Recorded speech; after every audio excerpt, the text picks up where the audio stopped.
gem bit. According to Marco Polo, Kublai Khan, the grandson of Genghis Khan and the emperor of all of China, wanted a large ruby so badly that he was willing to trade an entire city for one. Man, I hope that wasn't for a birthday gift. I mean, what's he going to do next year? I'm just saying. Discover the value of your story.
Increase. So this award lets me know that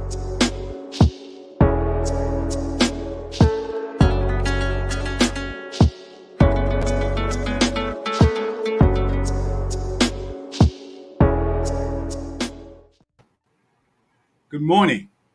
Bonjour. Comment ça va? Et toi? Ça va très bien. Bienvenue. Ni hao. Namaste. And welcome.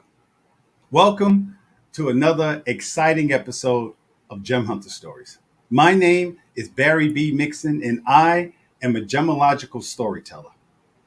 And each and every week, I get the magnificent opportunity to take the art, science, history, and magic of gemstones, precious metals, and fine jewelry, and put it all together into a story.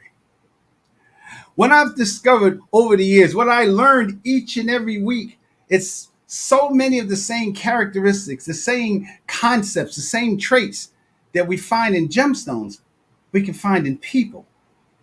So what I do is I take those gem stories and I use them as a template, as an inception point, as a bridge to help people, to empower people, and oftentimes to remind people of the value of their own stories, of who they are, of how their characteristics, their traits, how those things interact with the light.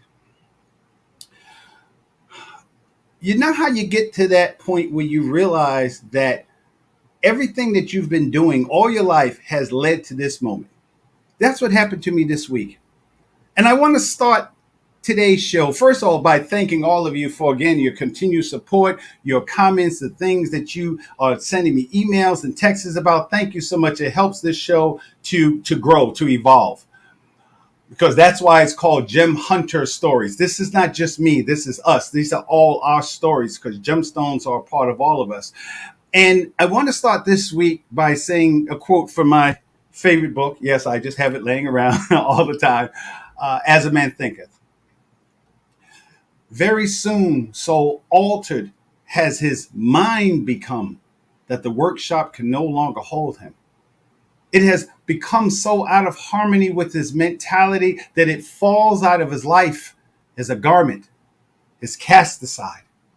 And with the growth of opportunity which fit the scope of his expanding powers, he passes out of it forever.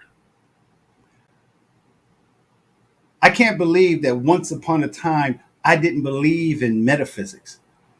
Once upon a time, I thought metaphysics was, eh. In fact, I had a girlfriend once who was totally into metaphysics, and we used to argue about it because to me, it was just hocus pocus.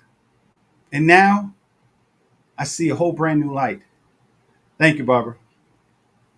I wanted to name this. This really show is about the transcendental nature of gemstones and precious metals, because I realized as I was going and preparing this show that I've been in metaphysics my whole entire life.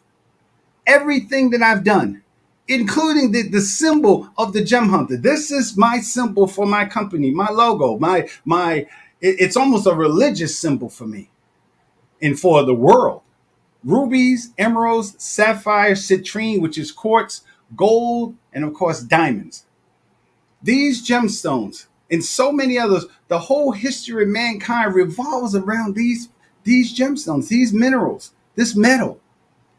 And I started to think, and as I tell you each week, it's a journey. I don't know where gemology is going to take me. So for some reason, this week I started thinking about this show, and it made me turn to movies. And I looked up what are the 10 highest grossing movies of all time. Actually, I looked up the top 30 highest grossing movies of all time. And I realized about 7 or maybe even 10 of them were movies about gemstones or metals. Think about it.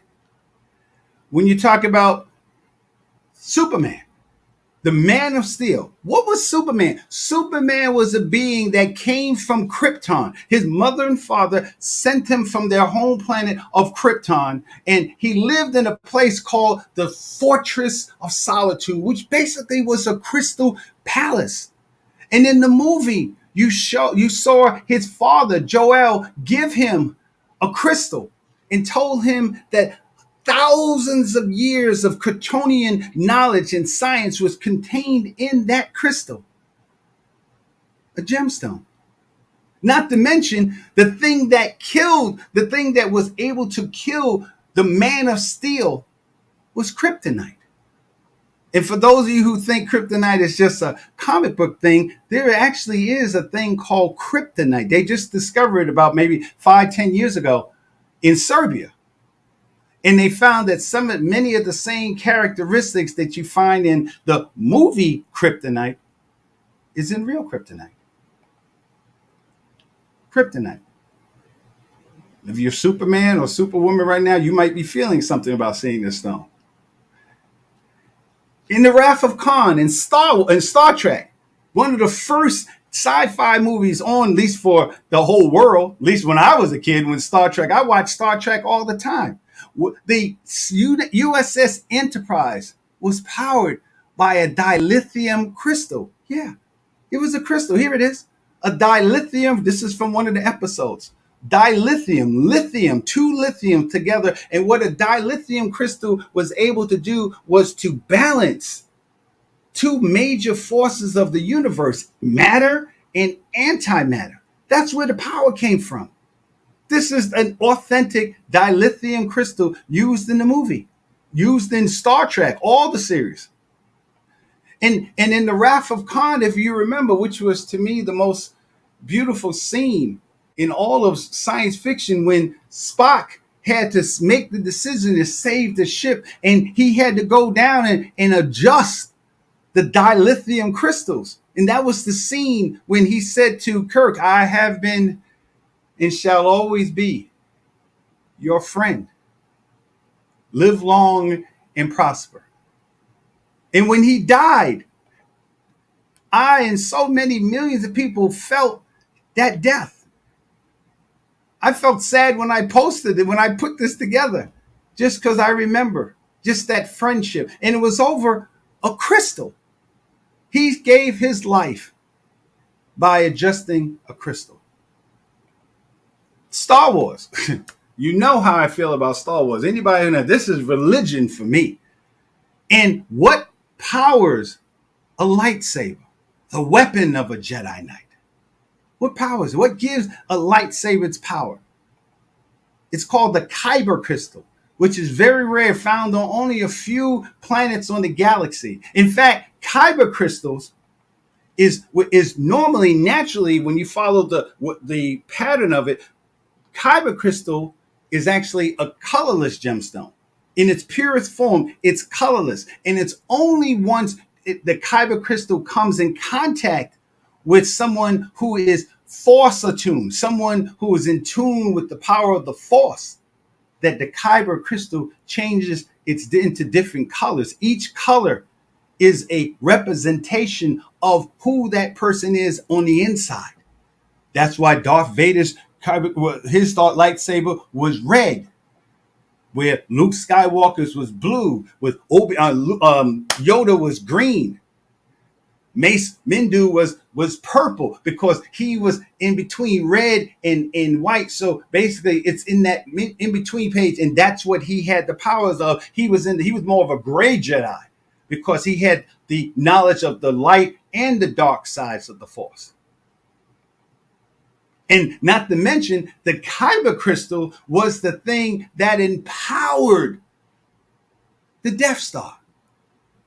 Remember how the commander said that the Death Star was the ultimate power in the universe, able to destroy a planet? Which Darth Vader said, don't be too proud of this technological terror you have constructed. The ability to destroy a planet is insignificant once put against the powers of the Force. So they were using the Kyber crystal in his lightsaber compared to the Kyber crystal in the Death Star. And we all saw this. 45 years, we're still talking about Star Wars. And when I looked up what is the chemical composition of a Kyber crystal, I found out and discovered that the same chemical composition that's contained in a Kyber crystal is what we call tourmaline. Look at all the different colors. And tourmaline, if you don't know, tourmaline is one of the most significant mineral groups for metaphysical use. And it includes a wide variety of different colors, forms, shapes, and energy spectrum. It comes from the Book of Stones. So you see how it's a part of our lives. We see it every day all around us. And then Lord of the Rings. Lord of the Rings, think about it. Lord of the Rings. What was the whole movie about? The whole movie was about a gold ring. Just all of this guy, there's people right now watching the show have a gold ring just like that. That's about a size 6. Simple gold ring with an inscription written on it. And that gold ring had so much power that Frodo, little tiny Frodo, had to travel from the Shire. Look at the peacefulness. That was his home. In New Zealand, they got houses just like that. He had to go from the peacefulness from heaven of his life to Mordor, to the gates, literally into the belly of hell, to destroy a ring. And nobody said, oh man, that's stupid. That's what I'm talking about when I say the transcendental power of gemstones and precious metals.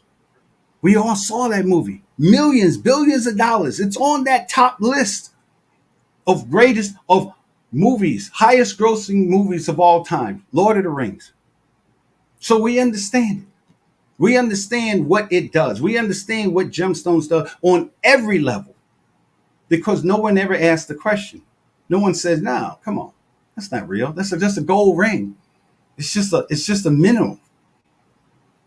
So I'm so happy today, as you can probably tell, I'm a little bit more passionate than normal, trying to calm myself down, because I realized that so many of the movies that I love, so many of the movies that I grew up with, so many of the movies that I identified with the hero, identified with the characteristics, identified with the strength of Superman, of Frodo,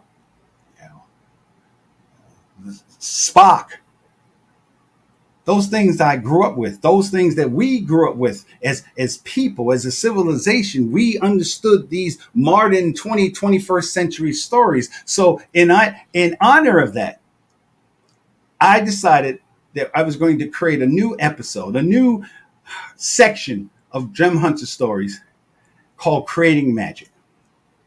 Creating Magic is going to be once a month. We're going to do something that brings together not only just the gemological side of the house, but the metaphysical side of the house.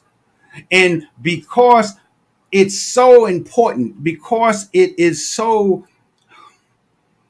been a part of us since the beginning of time, I don't want you just to hear it from me.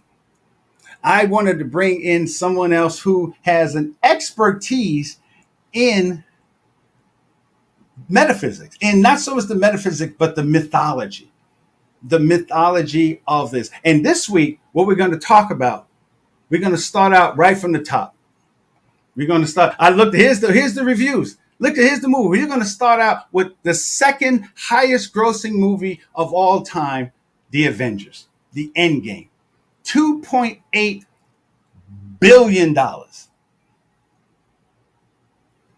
When people tell me about my show, or they say, what does they have to do? $2.8 billion about a guy, a being from somewhere in the universe that spends his whole entire life, years of his life, looking for six gemstones, called the Infinity Stones. The stones that were the beginning of the universe. When the Big Bang happened, these gemstones, these minerals were created that represented different aspects of life. That's why, and it's so powerful, so powerful. Think about it. Gemstones, something that I talk about on this show every week. Something I've been studying for 19 years. There was a story where this glove, this gauntlet, you can have these 6 gemstones in it, and just snap your fingers and eliminate half the universe. And when you understand that $2.8 billion was spent on this movie, and then not only another $2.2 billion was spent on the first Infinity Stones movie, that's because people believe. People understand on some level that there is a connection between gemstones and people. You have the Mind Stone, the Reality Stone, the Soul Stone, the Power Stone, the Space Stone, and then of course Time Stone.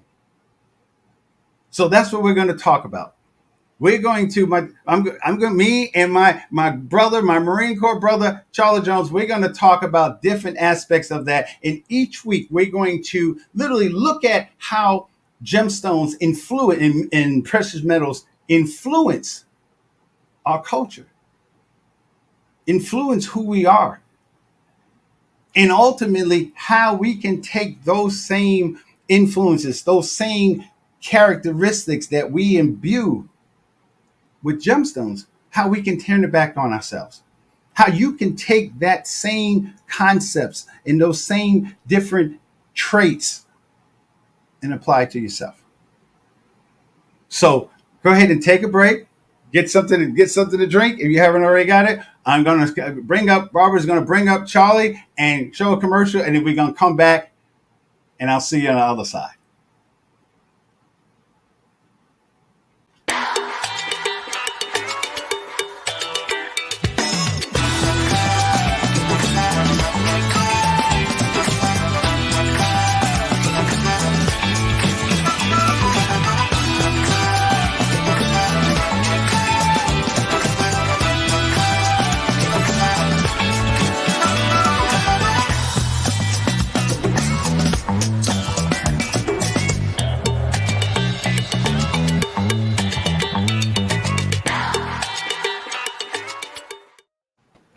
All right, we're back. Charlie, good morning.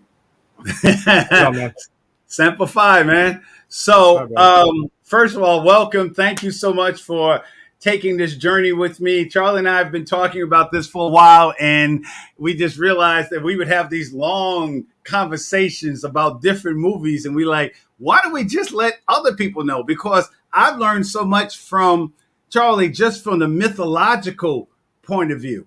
And then to be able to put that together. So, Charlie, I'm just going to start out with you, just asking you a question. When you saw the Avengers movie, the Infinity Stones and the Infinity War, what did you think? How did you see the movie in comparison to what you already knew from the comics? Well, honestly, man, I really hadn't gotten much into comics. I didn't read a lot of the comics growing up. I always loved the superhero mythos. I think that uh, like our version of comics these days is like an ancient version of mythology. That's kind of how I see it. Mm-hmm. And these are stories that we can all kind of relate to in a way, but they're also kind of exaggerated. Like every time I go fishing, I catch the biggest fish that's ever been caught, and nobody can ever see it, but Right. it happens every single time. But no, it really kind of, for me, it really set kind of my mind on fire as far as um, the stories and like how these things are put together, the deep levels of not just um, excitement and action, but philosophy of emotion. I mean, there's such great stories, and like when I saw Iron Man, which was the first like current Marvel movie to come out, it was like crack for me. Now I was addicted right away. Yes. It was so cool, and they just kept getting better and better and better. And I will say, like, the first Avengers movie was the first time I was really worried about one of them because there was so much star power into it. Mm-hmm, mm-hmm, But I mean, that was probably the best of all of the movies, at least from my perspective, because of mm-hmm, how big the task was, how it was the first time they ever really put something like that all together, and mm-hmm, how all of the movies fed into that one, and it mm-hmm. made sense, and it was just awesome. So after the beginning of the MCU, I really started paying more attention to the comics, and I've just been kind of totally addicted to it ever since. So I don't necessarily consider myself the ultimate authority on anything, but I love learning about it. I love reading it and learning about all these different characters and the objects and the Infinity Stones are one of the coolest stories in the whole deal. Wow. As you were saying that, you gave me a thought, and this is just want to let the audience know this is not pre-recorded. We this is a conversation. This is live for real. Okay, so he doesn't know what I'm going to ask. I don't know how he's going to respond. So when you said that scene in that movie, that the first Avengers struck me in the same way too. In fact, it's on my ringtone. Just when all of them came together, when Captain America said to Bruce Banner, Dr. Banner, this would be a good time for you to be angry. He said, that's my Mhm. secret, Captain. I'm always angry. And when you saw them in a circle, all of them in the circle, what came to my mind when you said that was they were also a representation of the Infinity Stones. Each one of them, or just gemstones, each one of them had their own gift. Each Yep. one of them had their own power, and to bring it all together, and within each power, they enhanced each other. The Hulk, Tony Stark, Iron Man was saved by the Hulk. So today, since there's the 6 of them, so let's just go through them real quick. And so, in fact, I want you to go ahead and read it. So, the Mind Stone. What is? Let's go through. Let's go from the bottom up because we're going to talk about the Mind Stone. So let's start. So, Time Stone. What is the Time Stone? Give it to us from a comic book point of view. So the Time Stone is all of the Infinity Stones are part of. It depends on actually where you're getting the information because the MCU does deviate from the comic book universe, and there's several different in the multiverse storylines. But um, in the MCU, they are all pretty much explained as being created at the moment of the Big Bang, right? So like they're essential elements of the universe that are put into being by the Big Bang. And let in me the let me just stop you. Let me just stop you for 1 second. For those of you who don't know, for those of you who are not geeks, this is what nerds look like when they grow up. MCU means Marvel Cinematic Universe. This is where all the Marvel movies are part of a universe, kind of like Star Wars, just like Star Trek. It's a universe. So I'm sorry to cut you off. Just realize that everybody may not know that term MCU. Continue. My mistake. So all of them are created at the moment of the Big Bang. In the comic book side of it, it's different. So there was a all-powerful being, the only being in existence, called Nemesis, and after being around and being the only thing living in the world, became lonely and didn't want to live anymore, so killed himself. And the remainder of Nemesis is the 6 elements of the Infinity Stone. So like all of those were part of an all-powerful being, and then just when he destroyed himself, that was what was left over. So the Time Stone, and all of these control some aspect of the world, of the universe, of reality, or whatever. The Time Stone controls the time. It gives you the power to be able to reverse time, to look into the future, to manipulate and change timelines. Then there's the Space Stone. The Space Stone essentially is like an instant transmission from anywhere where you are to anywhere else in the universe. You can go anywhere instantaneously. It gives you the ability to control things in vastly far places off. The Power Stone is basically what it's at. Just it enhances the potential power of whoever is controlling it. Mm-hmm. The Soul Stone is a bit more obscure. That's where you're starting to get into the metaphysics like really hard. And the best way I can explain it without going into too much is that the Soul Stone gives you the ability to create or take life. And that is a much different concept in the comics than I think it would be for us in reality in the world or religion. So it's a bit more of a deeper topic, and that's why they say that the Soul Stone is it holds a special place among the stones, because that is really like where you get your omnipotence kind of from, as the utilizer of all these stones. The Reality Stone it allows you to control the properties of reality, to change things the way you want them, to bring or take things from reality, but it's not necessarily a total erasure. So like if somebody was taken away from reality, it's not like you would forget that they were there before, like as if they never existed. They still kind of existed. And that's where the Soul Stone kind of comes into those things. And then the Mind Stone is one of the most important and the most powerful stones out of all of them, because it enhances the abilities of the user's mind. Now, that's an obvious thing to say. It's the Mind Stone. Really? Okay, no. Yeah, exactly, right? I know.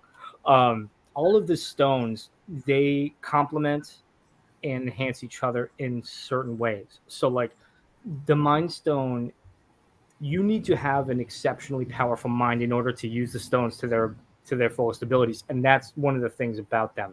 You'll notice, like in those movies, Thanos doesn't really use exceptionally powerful things when he uses the stones. He travels from one place to another, but he doesn't use a lot of what's going on until he gets the Mind Stone, because the Mind Stone enhances his ability to control the power that he's going to be wielding with his mind. And that's where these things are really dangerous, because it will completely destroy you. It's a power beyond anything you can imagine. So the Mind Stone is special in that it can allow you to control minds on a planetary level by itself if you're using it to a high capacity. But when you add to it, like the Mind Stone, for example, the Soul Stone is the one that enhances. So your ability to control the Mind Stone is directly related to how powerful and how much control you have over your soul. So the Soul Stone enhances the Mind Stone. At the same time, the Mind Stone enhances the Power Stone. Because it gives you the power to extrapolate that out to the whole universe. That's why altogether, right? It's Right. localized, but at the same time, it's, I can't even say global. It's universal, literally, Mhm. which is thus the snap. Wow, Yeah. wow. I The mean, Power Stone really is the amplifier for all of them. mhm, It just rises it to another level, but you have to be able to wield that before you can use it. mhm, Otherwise, it will completely destroy you.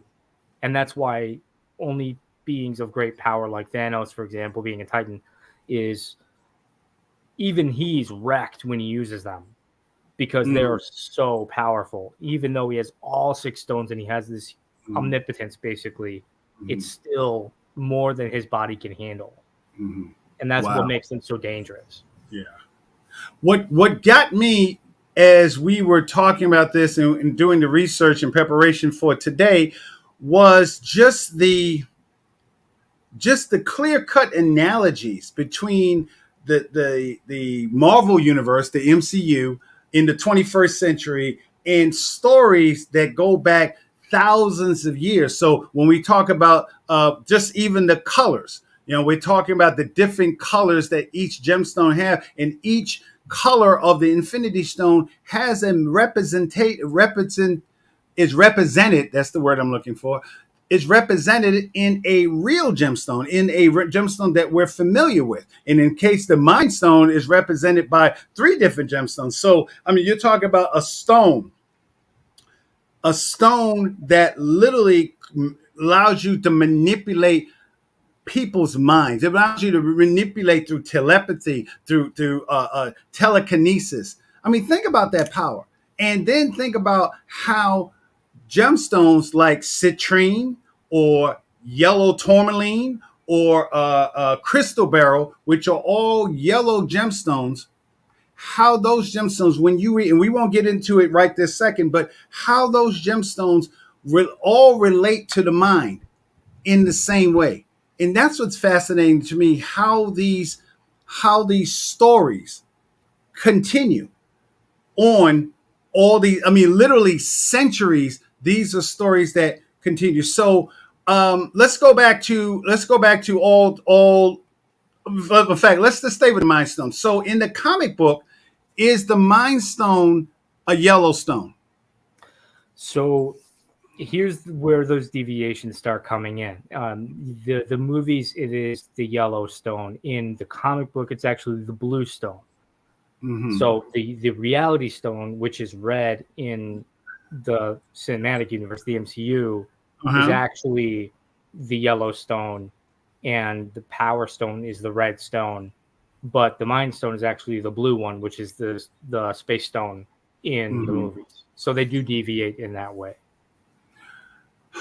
Interesting. And the way, at first, when you told me that, I was trying to make an analogy between the different colors and the different chakras that each gemstone. So, citrine is a gemstone that speaks to the third chakra, which is the solar plexus. When you think about it. In fact, I just really realized that the chakras start from the bottom. Literally, the red is in the bottom, and then it works up to the different colors. So the Mind Stone is actually in the solar plexus, and that's what those stones, citrine, yellow tourmaline, works with. So I had to think, how are you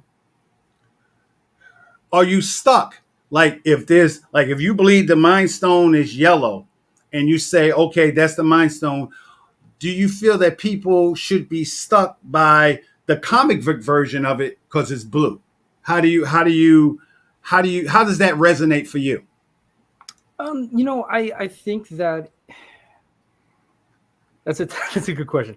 Um, I don't think it necessarily matters all that much. I think that if the much more interesting aspect of it is what it really is, what it can do, what it represents. Like, can you imagine just wearing like a necklace, and that necklace being giving you the ability to control everyone's mind on the planet?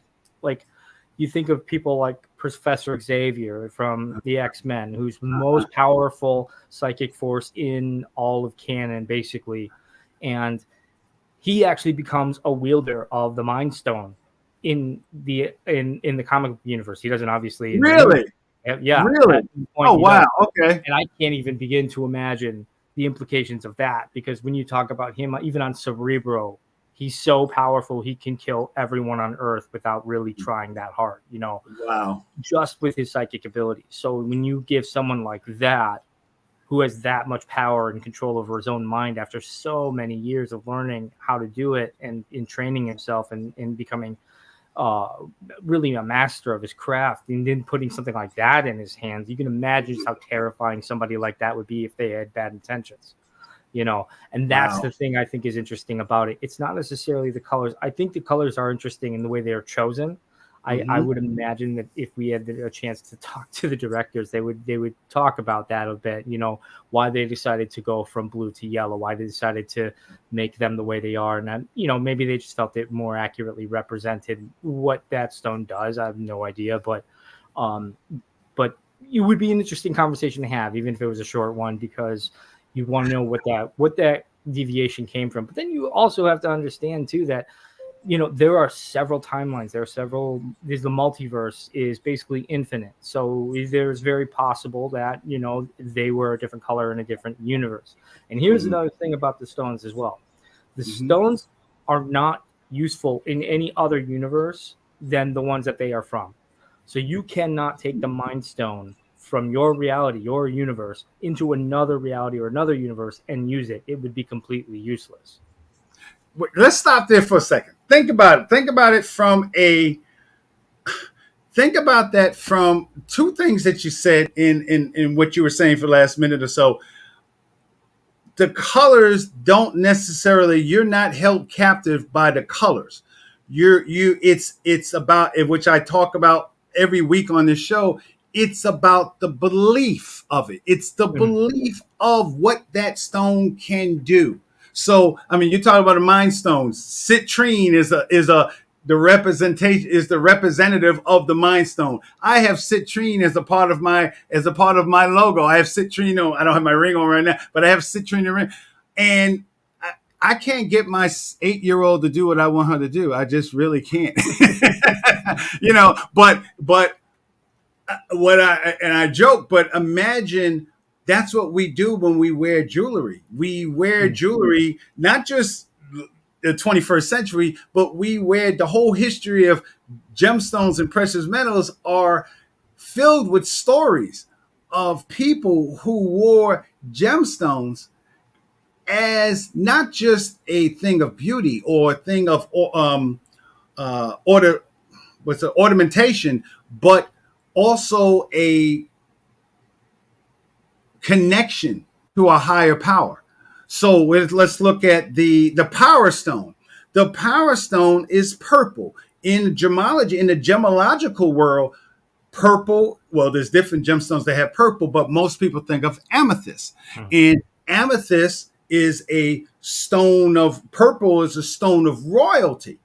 So, but yet, and I did a few episodes back, amethyst used to be one of the cardinal stones, along with diamonds, rubies, emeralds, and sapphires. But because they found so much amethyst in the 18th century, that the price of amethyst changed. So then it really wasn't rare anymore. It wasn't really special anymore because more people had access to it versus just the royals and the nobles and things of this. But the question is, does it change the power of the stone? Does it change? So to your second point, that if you had an infinity stone, let's say in this case, the Mind Stone works in the universe that you currently are in, but it may not work with the universe somewhere else. So the question to you is, does if it doesn't work, does it mean that it doesn't have power, or does it just not have power in that universe? And it's really a philosophical question. It's like, the old there's a tree make a sound, there's no one to hear it. That kind of question. It's not any. Let me think how I'm going to say this. It's not that it has lost its power. It is in a foreign place. Okay. So the Mind Stone still exists in every universe, right? Every single one of them has a Mind Stone because that's where, basically, essentially, time and matter came from. But Mm-hmm. you can't take one to another universe and use it. It didn't really lose its power in a way. You're just introducing an item that is totally foreign to that place, and trying to exert power over something else that's not familiar with it. So let's extrapolate that to yourself. How does, when you in your studies, how have you grouped together the things that you've studied from your mythology, from the stories of myths and legends, things of this, to the, in this case, the MCU? How has that impacted your life? Do you see analogies in yourself? Do you use any gemstones in your work? You work with antiques, things of this. Where have you seen that in your work, and how has that enhanced your life? I have always loved folklore, mythologies, and legends, and I consider comics to be in that group of things, and stories of the supernatural and stories of the esoteric. I enjoy those because they speak to a very human part of us. There is not a single culture in the world's history that we've ever found that's either had that even been completely separate from technology, because there's still a few places on Earth that are totally off limits because those societies have never experienced anything outside of where they're at. Right. Um, but everyone has a creation story. Everyone has some sort of deity. Everyone has a representation of nature. Everyone has a representation of good and bad luck or Mm-hmm. fortune. Every single culture in world history, whether they met anyone else or not, have had these commonalities. It is an absolutely 100% part of the human condition. And that's what makes it so interesting to me, because it can literally connect me at to somebody that has been dead for 10,000 years, Mm-hmm. back to the very beginning of human society and the caveman and things like that. It gets us to a point where we're on the same level. At some point we still believe the same kinds of things, and that's really interesting to me. The story of Hercules' 12 labors, for example, these impossible tasks, and then you think somebody swimming the English Channel, Mm-hmm. hiking the Appalachian Trail, Mm-hmm. uh, canoeing the Mississippi River Mm-hmm. from top to bottom. You Mm-hmm. know, these are all feats that are not overly, like, changing the course of a river like Hercules did to wash the stables out. Right. But you imagine the undertaking of that. Climbing Mount Everest. You know Mm-hmm. how long you have to train to even be qualified to even apply for that? It's Mm-hmm. insane. There's so many things that you go through in order to get there. Learning how to fly a wingsuit, Mm-hmm. that's Yes. one of the Yes. hardest things Yes. you can do, period. And you will Yeah. 100% die if you are not highly trained. Yes. 100% Yes. die. So they speak to these parts of ourselves that we want to achieve. They give you some kind of an ideal to look for. But Mm-hmm. and the nice thing that I really love about them is that they're all still very human beings. Mm-hmm.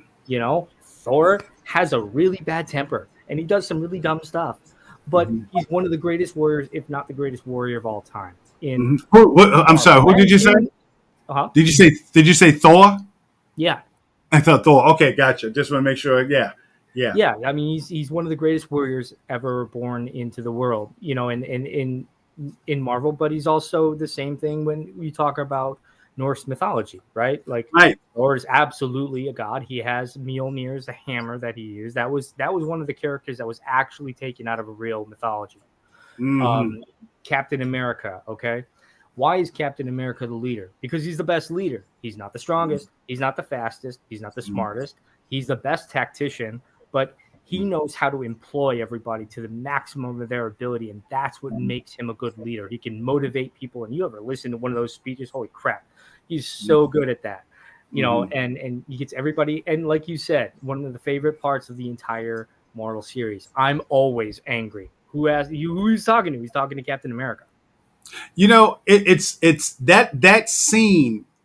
You have seen, and that's why I was so excited about doing this series with you, because as I was looking at those movies, and I've told people on this show before, and I've told your friends and family that, and I teach this, that scene, I didn't understand the Hulk. For the longest time, he was just big green and just, Hulk smash. And it wasn't until he said, "That's my secret, Captain. I'm always angry." And, I grew up with a lot of anger management issues because of the things I had gone through in my life. And it wasn't until that moment that I understood that what he did was something that I could do. I could take that anger that was inside of me and use it in a positive way. Yeah. Use it in a way that brings people together. And that's what you saw. You saw this Hulk, this beast, which we all have that inside of us, to use it in a way. If you do have a mind stone, let's say those of us who are wearing citrine or yellow tourmaline or crystal barrel right now on your fingers and ears, imagine if that was a mind stone. What would you do with that power? And I think that's what those movies ask us to do, to take something that I think that's what gemology does. It asks the question: if you had this power, if you had this ability, what would you do with it? How would you enhance the world, or would you use that power to tear apart the world? And it's the same thing like in Lord of the Rings. When you talk about Frodo, I mean, here's Frodo, had this ring that he knew from Gandalf, and everybody told him that not only did you want this ring, when you had this ring made you feel omnipotent. This ring, imagine putting a gold ring on your finger and could just disappear. Oh my God, how many meetings would I have loved to have done that? Like, he was here a second ago, that kind of thing. But how does that relate to you? How does that relate? How does Thor, which is a 2,000-year-old story, you're talking about North mythology. Thor was, in fact, there's a Netflix show called Ragnarok, which a Finland or Swedish company made that story into kind of like a real life character. And it's telling that story. So when you hear all these stories, half the shows on Netflix are talking about mythology, The Witcher, the Blood Origin, all these stories. And I just think there's power to that. I think there is the reason why it keeps resonating over and over and over and over again. And what got me this week was I'm sitting there thinking, oh my God, you know how many years I told people that I didn't believe in metaphysics? In fact, I had to call my old girlfriend, just like, you know what, I'm sorry. She's like, sorry for what? I said, because I gave you so much hell about it. And yet now I realize not only am I in it now, but I was always in it. The whole concept of the Force, the whole, here's a lightsaber. Here's Darth Vader's lightsaber right here. I don't have it lit up, but here's Darth Vader's lightsaber right here, and I have another one, and here is, and you can see Darth Vader's right here. So here's a movie that has been a huge part of my life, and was all about gemstones. It was all about gemstones, at least in some part, because that is the lightsaber is the weapon of a Jedi Knight. And when you understand gemology and how the beliefs of gemstones, how it can change you, how it can turn you, it makes sense for me to read that a kyber crystal could change colors based on what based on the wearer, based on the person who was actually wearing that stone and what their spirit was. Just like people who are far more into metaphysics than I am, but I'm learning that there is a relationship between the gemstone that you wear. I was talking to Dr. Santi, who's been a guest on the show, and oh my God, talking to her is like talking to Yoda for real. Okay. And she's telling me about silver, how 3 days, is it 3 days or 3 hours? I can't remember. 3 days or 3 hours into when an Indian child is born, they have to have their ears pierced. That's like, you have to have your ears pierced. Indian women, I think it was, I'm pretty sure it was on her right foot, has to wear silver rings on their second toe and leave it on for the rest of their lives because of the power that they believe that happens as a result of wearing silver. Wearing silver. So, and again, she's an expert in Indian mythology, Indian language, Indian music, the relationship. And we're going to bring her on during this show, during this whole series called Creating Magic. So, time is always, we can talk all day long, you know. But let me ask you a question. What are some of the stories that you would like to, just real quick, just give me a couple stories that you would like to see us cover? We're going to continue the Infinity Stones, but what's some of the stories real quick that you would like to cover? Real quick, like 30 seconds. Of course, the rest of the Infinity Stones, but I would also like to discuss maybe the Hope Diamond is a really interesting one. There's the Bloodstone. There's a lot of stones in the comic books, and that's actually the Bloodstone, I believe, is a DC thing. Those are very interesting to me. I just like to learn more about them, and doing the prep work for this is just like fun for me anyway. So it really is. Yeah, there's another. I think it's called. There's a crystal that ends up giving the Juggernaut his powers. I can't remember exactly what it's called, and I don't want to mispronounce it so badly. All right.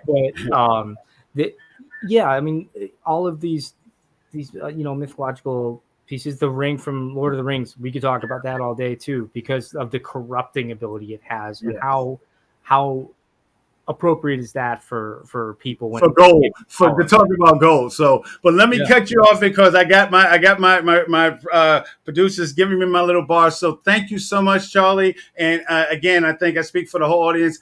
I'm going to love your insight, just coming from a different point of view as far as the mythology, the lore. So we will have an exciting show. See you next month, and it'll be fantastic. Thank you so much. So thanks again, man. I love being here. So again, ladies and gentlemen, the audience, thank you, my Gem Hunter family.